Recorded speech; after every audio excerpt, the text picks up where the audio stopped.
Meerel Gi Mingsel na mayambu ikok nuna taram oksari mayangi mafamda khudol tamsana bagidamak ngasi Lemba gi Ningthoujam suba saru Khudop ki season 2 puduna laksari wari asi hojik kari oirakpa kari thorakpa haibadu hojik wari asi taminaraga mayam punna khangminarasi hojik taminarasi Lemba gi Ningthoujam suba saru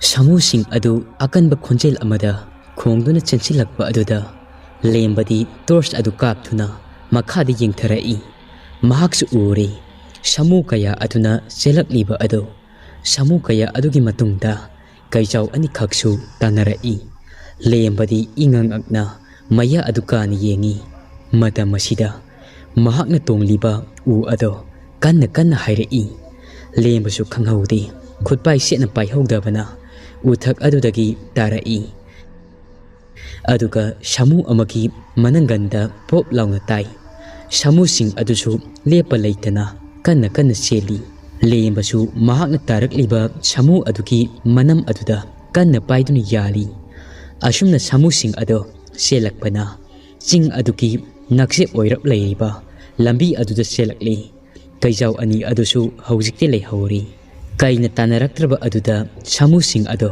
tapna sali singsep aduda naptuna leiriba lambi adusu yamna chaubadi natti piktakna leibani Lembasu septharaga yengtharai kayadi wangkraba singkha aduda cheliba lok adusu piktakna uri thabalgi mangal aduda matam asida samu mayamgi maning ithang thangna chatliba samu ado khongpham chahudabana khangdi masa ado lokha adomda nanthakri Lembasu uhawi matau adu ubada Lemba ado lawai luton satkri mahakna tongliba samu adusu chingchep aduki mapal aduda naptuna chatlibani ai ashon makokta chatliba samu asigi mathakta tonghaudaba yadi aina tongliba samu asisu asumna Lemba mahakna tongliba samu adudagi thangnaba samu aduda phallauna songi hek songbaga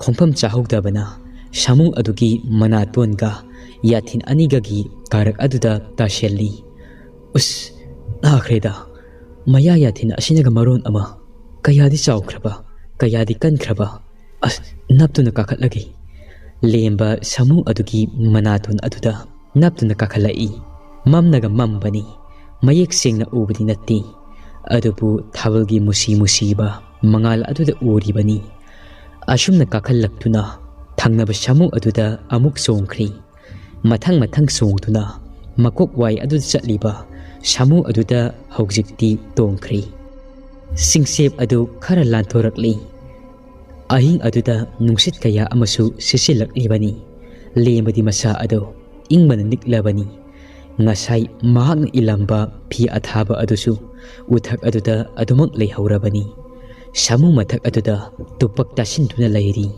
lokha adomda yengtharubasu thabalgi mangal aduda akibana pik thalli matam asida Lemba ado magi wakhal aduda haukhiba kaya ado khangning singai nahan wai mamana hingningegi matamda kayada nungsi chanana leiminaramba mama masa ani ado awat apa thituna harauna leiminaramba kaya ado mahakna thabak suba sattuna makhoigi imung ase puramlibani matau thoiba amadi thanil loina tuna yum saba amadi atoba thabak kaya amasu punna chatmina tuna seltan minarammi nongma makhoigi khul aduga hek thanana leiriba khul aduda yum saba chatli ayuk nungthil leptana thabak surakpa aduna makhoi ahum ado masa adu yamna warammi thoiba thanildi churuk thai nisa sijanai adubu Lembadi churuk thakti nisa amata sijinnadi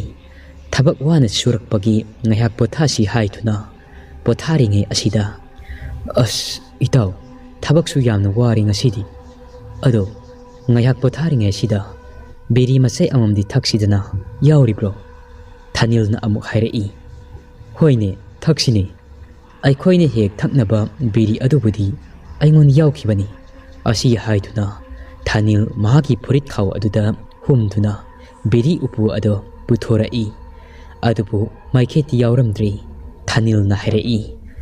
Aisu maikhet yauraktri. Biribudi yamna thakningi. Maikhet asina kamain tawseba. Thoibana amuk hairei. Lemba. Nangbu maikhet ka yaudro. Nangdi churup thaktrabasu maikhet adumuk pubadaini. Laitin ongnadanabani haituna. Lembasu maikhet adu lauthuraki haituna. Mahaki purit khaw aduda maaduna yengai. Asumna marakpana. Mahaki purit khaw aduda. Asangma machugi nung happa. Khudop amakhak yauduna lairamni. Numit asidagi hauna. Lembagi punsi ado. Awaba khudong thiba kaya ama. Taba horakhi. Khudop asina maram oiraga. Mahaki masada patraba thawai amana. Ko inba horai. Thawai asina maram oiraga. Mahaki marup thoiba amadi Thanil. Makhoigi punsi ado. Khangu thakta longkhibani. Amasung mahaki nungsijarabi mama busu. Thawai asina apunaba ama puhanduna. Maiba tombu hoigi maningi pukri mapal aduda hauriba. Nopa pambi aduda thauri yanduna sihanki. Pumnamak asi. Lembasu samu mathak aduda tongduna adumak ningsingai. Asumna lemba wakal khanna. Samu sing adugi khongthang adugi tantha aduda tapna tumthakiba khangaudri. Matamsu nongalamdai oiraklabani. Pung ahum tarakpa aduwaidani. Lembadi ningaidana adumak tummi. Nongalamdai oirabasu ching aduda. Lamhui kaya amadi arib akham leita. Adumak tengthana oina kappi. Matam masida. Lembado mang oi ha oi. Mamit aduda. Mahakna poloi kraba khudop ado. Urai. Sangtrik sangna irang langna urai. Ngai haki matungda. Asangma machu ado. Ngaksang nangba machu ama. Khangon olai. Lembado afing afai oina mamit adu pangthorai. Mamit pangthorakpada mahakna tongliba samu ado kunduna leirammi. Yengthorakpada samu mayam adusu loinamak kunduna leirammi. Chingchep Lambi pikraba aduda. Samu sing ado tasinduna kulli. Lembasu tuminna mirak narak yenglaga. Samu adugi mathaktagi tapna kumtharai. Mahakna kumtharakpa ado. Samu adugi manatun aduna. Lembabu kochillaga chingsalli. Chatkhiba yaroi. Asi haibagi matagum. Lembana. Kaino. Masi samu sibo. Manatun asoba sangba sina. Kochillaga lairi sibo. Chingsalli sibo. Nangbu amukta thadukni he. Ay satlagi. Magi sibu chatkino haibasu mari. Seba thadoo. Ay kashu tawroiba. Ay nakhoiga loina duna lairabadi. Thawai thaba tari. Thabak pumnamak mai pa aroi. Se thadoo. Lembasu kanna samu adugi manatun ado mui. Manatun adudi nanthokpa yadri. Nanthoknabadi kanna hotnajarabasu. Uchinna lemba ado kanna muktuna nanthorakli. As madamani samu ni kainaga. Midawna hek tawradana. Asumna lemba tung handuna samu sing adubu yengduna lai. Mangdadi yenghauda mahakna chatliba Chingchep Lambi ado Ningkhairai. Lembasu laibak faba amana. Achauba ura amada yalhauri. Lambi adudi mapung phana ningkhaikrabani. Makha lokha aduda yengthaduna khonjel hauna lauri. Aibu amukta kanbiyo. Matam masida akiba fanglaba nupi amagi khonjelda kanna noptuna asumna khonthang yaina hairei. Nahak nayumda hanba ngamdana mafam asida aina napunsi ado lomhangani. Mafam asida nangbu kana laktuna kanbigani. Asi haituna kanna noi. Lembadi ura aduda chetna paituna yali. Aduga akiba amaga loinatuna akoiba aduda koyengi. Adubu karisu laibadi ude. Mahakna yaliba ura ado tapna talai. Lembadi ima haituna kanna lauri. Makut ani aduna chetna di paibani. Ura adu pattatuna tarai. Lembadi mamit adu wisintuna gyan mangkri. Mahakna tarakpa ado ngasai manatun chawna sangna panba. Mahaku phakiba samu aduna manatun aduna kotuna lembabu oi. Lemba mamit adu phakli tapna haugalai. Haujikti mapung phana nongalamli. Mahaki manak aduda amunba lapoi lau ama hinduna layrammi. Lembadi ingangakna lapoi aduda yengi. Makut aduna paiduna aduga machinda asumna sholi. Ai sibu sirabra natragana hinglibra. Mata masida nakal adomdagi samu ado kangkong konglai. Lemba kangpre kangna fat yengthorai. Chanu ado manaton ado thangatuna maya ado kaaduna lay. Lembasu mamit ado ingangak ni yengi. Chanu ado amuk kangkong konglai. Lembana hoi hoi pigi lapoi sagi hairi malini. Phajana mulli masi lapoi sisu. Masigi phajaraba lafang asi hekta maya asida insilagi. Asumna lemba lapoi lau adudagi lapoi lafang ama setuna Samu adugi maya aduda illi. Samu adu yamna haraung sai. Lembana hauramani ne. As aidum tinchungida. Ayu sagida hai. Masigi phajaraba hangama pal machu sanglaba. Lapoi ase hekta setlaga saragi. Sakna suyam lam kanchida. Phajaraba lapoi adu setuna sai. Hawida as pukpena satoki. Lapoi adu sana akoiba aduda yengthorai. Lembasu uri. Akoiba aduda lapu pambi masing khangda hauriba adu. Pambi sing aduda mullaba mapung marai pharaba lapoi kaya amasu yanthari. Aduga samu sing adusu lapoi sing adubu hek tuna sari. Maakna layriba mafam ase makoina karakhiba ching adugi maton yawdringaigi chingchep aduda layba lapu pam amani. Mahuk sagi laytengtana khutsem yawda mahi yaliba lafai ngaktani.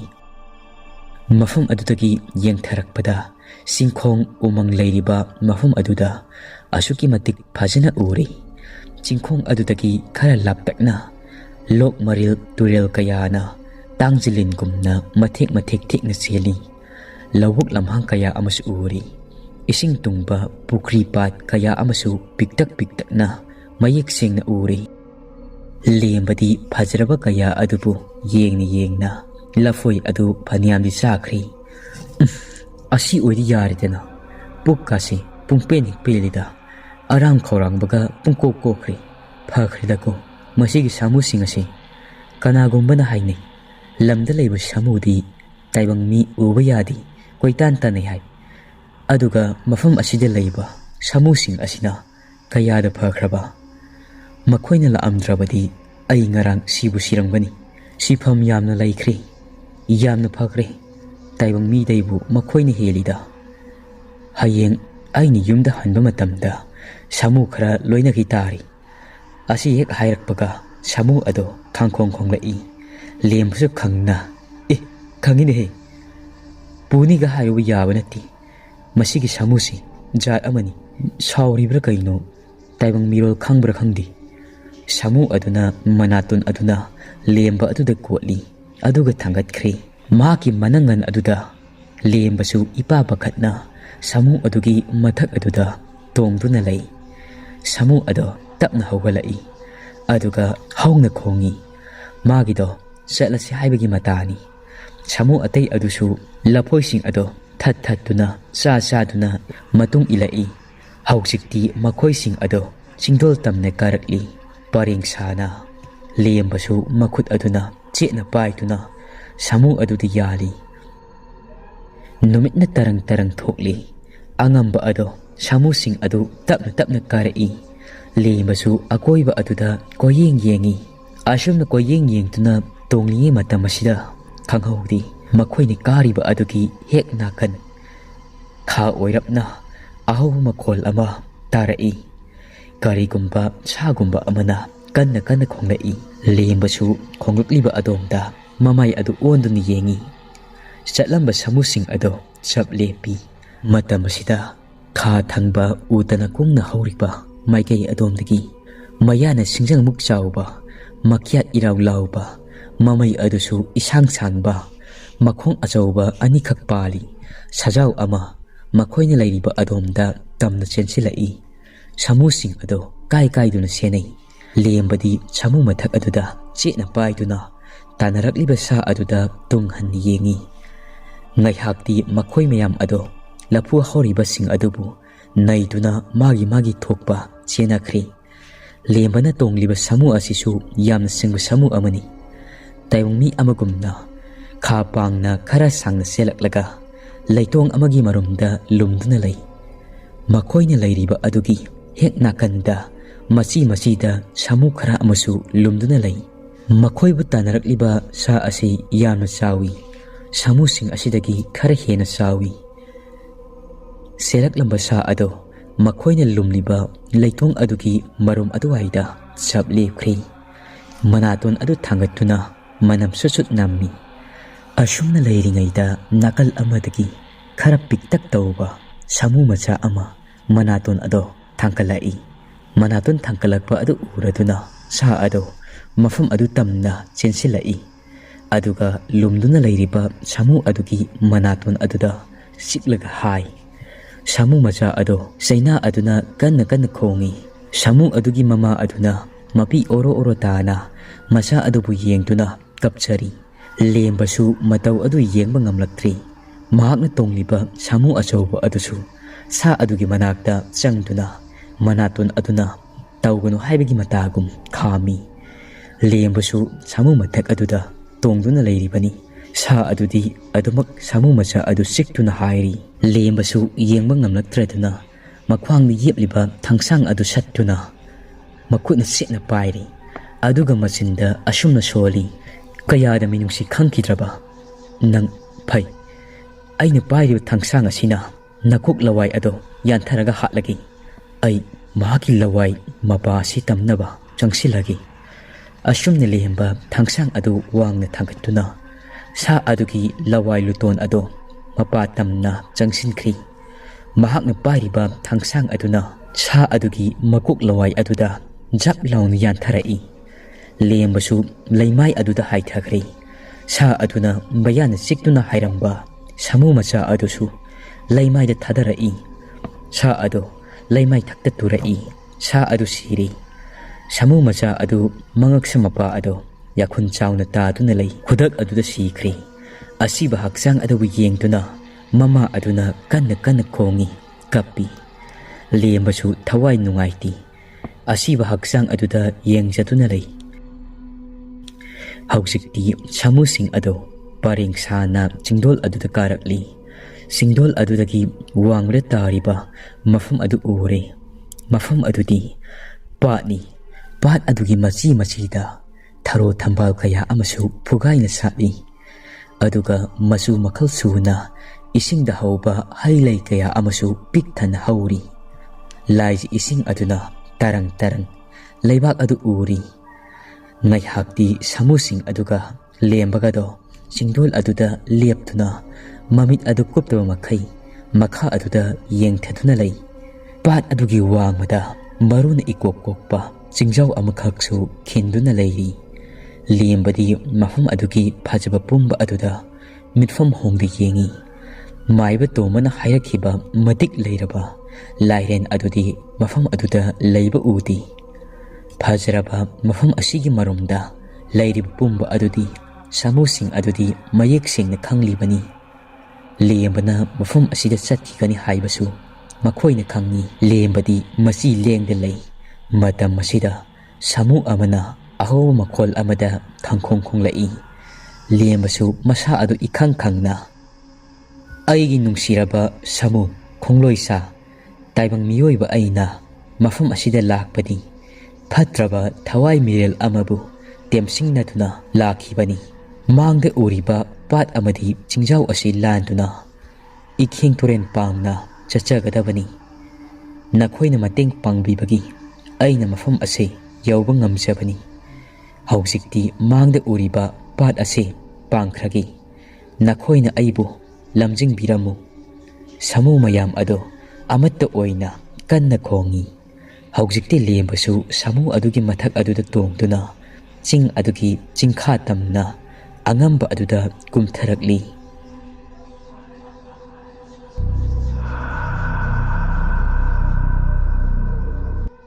Wari asigi ꯇꯔꯥꯅꯤꯊꯣꯏ ꯁꯨꯕ ꯁꯔꯨꯛ ꯃꯇꯥꯡ ꯑꯁꯤ ꯂꯣꯏꯖꯔꯤ ꯋꯥꯔꯤ ꯑꯁꯤ ꯄꯥꯊꯣꯛꯆꯕ ꯃꯇꯝꯗ ꯁꯣꯏꯈꯤ ꯂꯥꯟꯈꯤꯕ ꯌꯥꯎꯔꯕꯁꯨ ꯃꯌꯥꯝꯅ ꯉꯥꯛꯄꯤꯒꯅꯤ ꯋꯥꯔꯤ ꯑꯁꯤꯒꯤ ꯃꯈꯥ ꯀꯔꯤ ꯀꯔꯝ ꯇꯧꯔꯛꯄ ꯍꯥꯏꯕꯗꯣ ꯃꯊꯪꯒꯤ ꯅꯨꯃꯤꯠꯇ ꯃꯌꯥꯝ ꯄꯨꯟꯅ ꯉꯥꯏꯃꯤꯟꯅꯔꯁꯤ